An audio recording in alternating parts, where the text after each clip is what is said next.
I have always greatly admired the political charlatan that is George Galloway. Even before his stirring victory in the Rochdale by-election, I looked up to him for his ability to think for himself.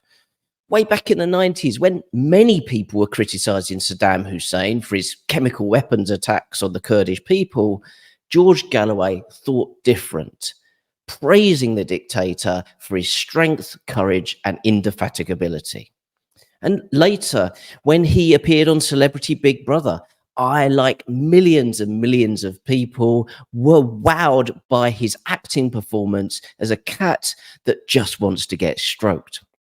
Welcome to the channel where we analyze the communication skills of famous and infamous people from across the world. Now, if you're new here, please do subscribe to the channel and like, comment, and share this video. Jacob Rees-Mogg, no less, has praised George Galloway for his oratorical skills. So with this in mind and Galloway coming back to Parliament, now is the right time to analyse his communication skills. And we're going to look at a recent performance at the Oxford Union where George Galloway bravely said that he would not fight for king and country. Okay, let's get into it.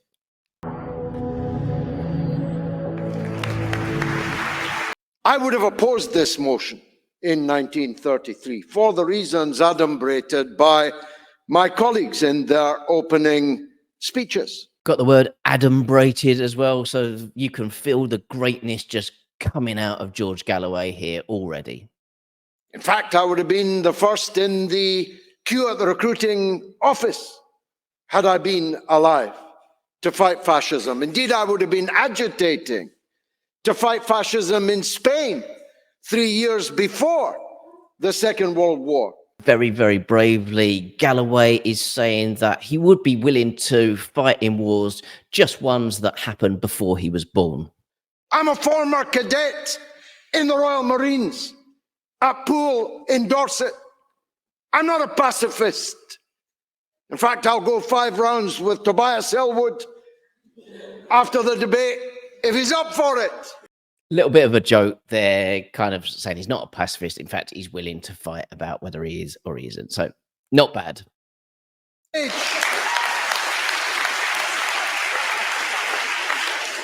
But the people on the other side arguing against this motion have already damned most of the wars that I came here to oppose. You even opposed the First World War and the Afghan War and the Iraq War. Tobias Ellwood tells us he opposed the Iraq War. I missed that when I was leading the fight against it. But I'm delighted that nowadays you cannot find anyone who will support these wars that our politicians gave us in this 21st century. You are quite wrong, yes. Successful military interventions such as in Moscow and Sierra Leone do you not agree that it is possible to have successful humanitarian military intervention? No, I don't agree with the intervention in either of those cases. A better case could have been made for the Falklands. An intervention I did support. Put that in your pipe and smoke it. Because that was a direct attack on British people. You're getting the outline of his argument here that he didn't support intervention in Kosovo, where there was ethnic cleansing. So I'm not quite sure why he wouldn't support us going in and kind of defending people there. But he does support the Falklands War. So that's a good one for all the Thatcherites out there, I suppose. But the examples you give are not good ones. I'm sorry I gave way to you.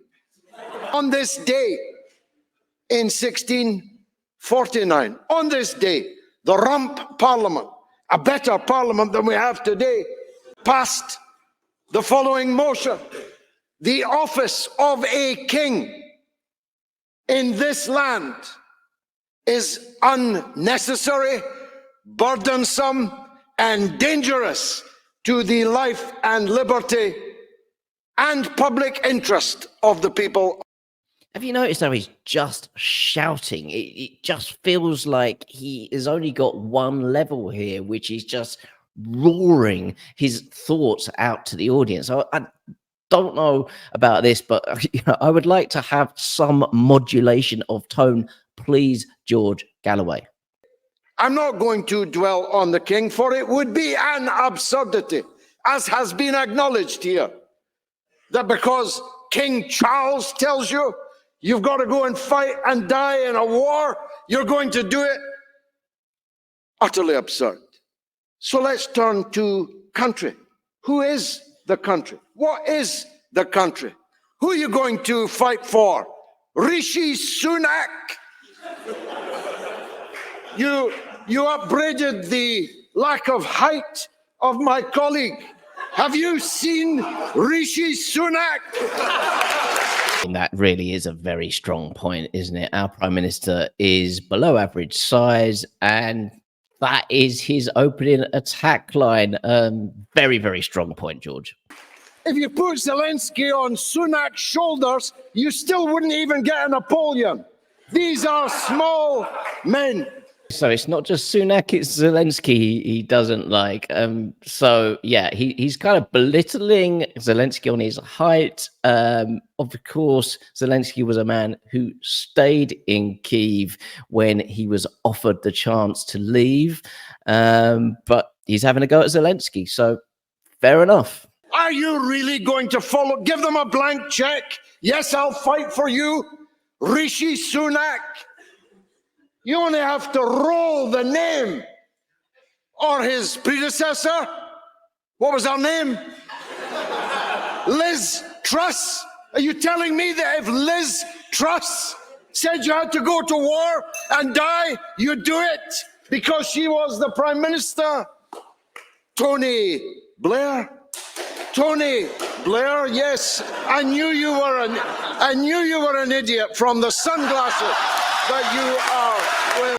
Another tremendously adroit point there, having a go at the man because he's wearing sunglasses.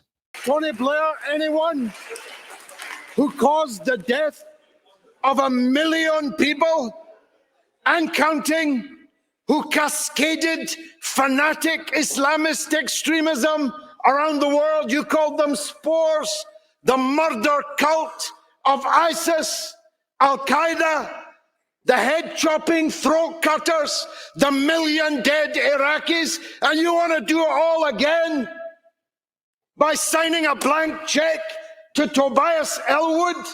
And it might not be long before you can take off your fur hat and put on a tin one and go off to fight and die on the question of whether Kupiansk is on one side of a line when it's been in 4 different countries in the last 100 years. You ready to die for that? Because I'm not. And I'm not ready, for sure, to give a blank check to politicians to command my loyalty. My loyalty is to God, to my religion. I believe in St. Thomas Aquinas's concept of the just war. I'll fight in a just war. No, he won't. Getting on in years as I am. I'll tell my son to go and fight them. Now, that is more plausible. He definitely does strike me as the kind of person who, while saying he would fight, he's probably a lot more likely to send his son into battle on his behalf. All of my sons, all of my daughters, for a just cause. But you're not fighting for a just cause if you sign up to the concept that you will fight for king and country, because that's an unqualified commitment that you are making. My colleague was mocked for pointing out that there are circumstances in which, what does that bell mean, by the way? Some people have spoken for 20 minutes. I saved this last bit for little Ben Wallace, who I was told was coming here tonight. And frankly, he's the only reason I'm here and he didn't show up. Little Ben Wallace. So what is he doing? Is this a bit like Trump with his sleepy Joe Biden? So he's got that. He's got something of the Trumpian quality, I think, about him. You said I'd attack Tommy Atkins. I never have. I attack the donkeys that exploit the lives and limbs of the lions that they send into these wars.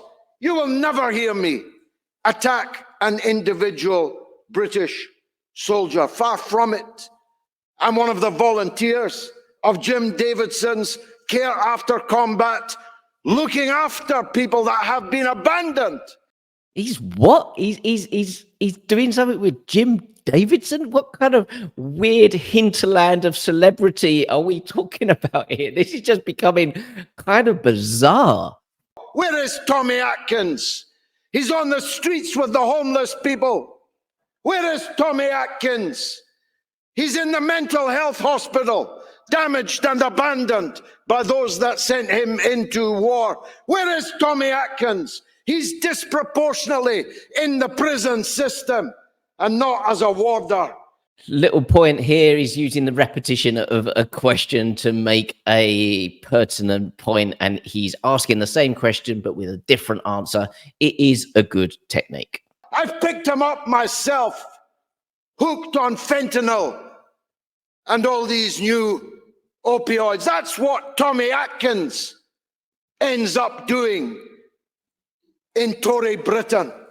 They send these men off to war filled with their fake patriotism, king and country, straw hats and trumpets. And when they come back, they have no use for them. They leave them to rot on the streets without houses, jobs, futures, hope. And here, this is stronger now. I feel this is him making a reasonably good point about veterans and when they come back, how they are treated, their mental health, the condition of them. And this does feel like a much stronger point from him just screaming the names of Tory politicians earlier in the speech. Yes, we will fight for the working people of this country. Yes, we will fight for the good things about our way of life. By the way, when did you fall out of love with using armed force to take territory? We control 25% of the entire world's surface and ruled 1/3 of the people of the world under our flag. All of it taken by armed conquest. All of those people held in subjugation by the British Empire, and now they want to parade as if they were Boy Scouts that oppose the acquisition of other people's territory by force. These hypocrites. Robert Burns, my national poet, put it this way in an ode on the occasion of a national Thanksgiving. Ye hypocrites, are these your pranks to murder men and gie God thanks? Halt, desist, go nae further. God'll no accept your thanks for murder. I move.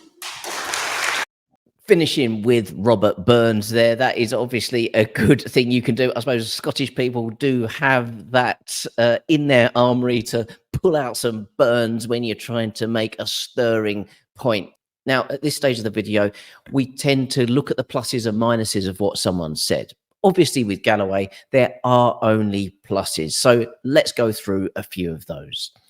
First of all, he's got the look, hasn't he? He's got the hat, he's got the glasses, he's got the suit. He is a character on the political scene just by looking at him. Then you've got the brilliant jokes that he told through that speech. Rather than attacking Rishi Sunak on any policy differences that he might have, he attacked him instead on his height, which I would always advise.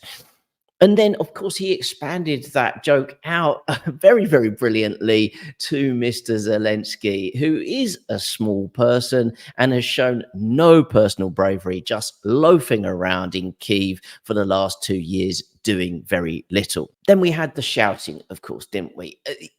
you know, if you are going to make a good quality speech, just start shouting at the beginning, continue shouting through the middle, and end on some shouting. And you'll find that everyone has been completely persuaded by what you've had to say.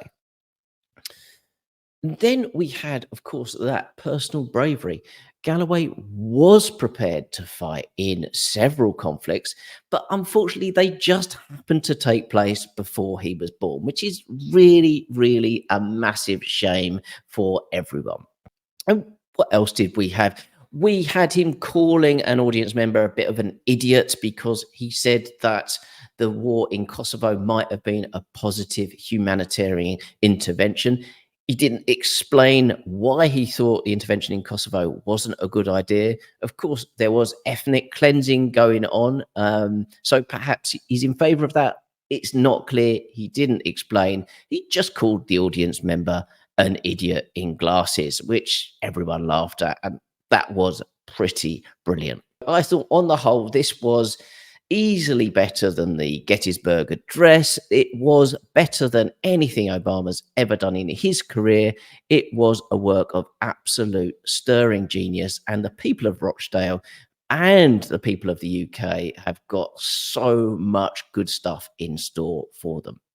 So that's what I think, but please do put your comments down below and tell me what you think about this video, and do like, comment and subscribe to this channel, and I'll see you very soon for another video about another speech maker from across the world.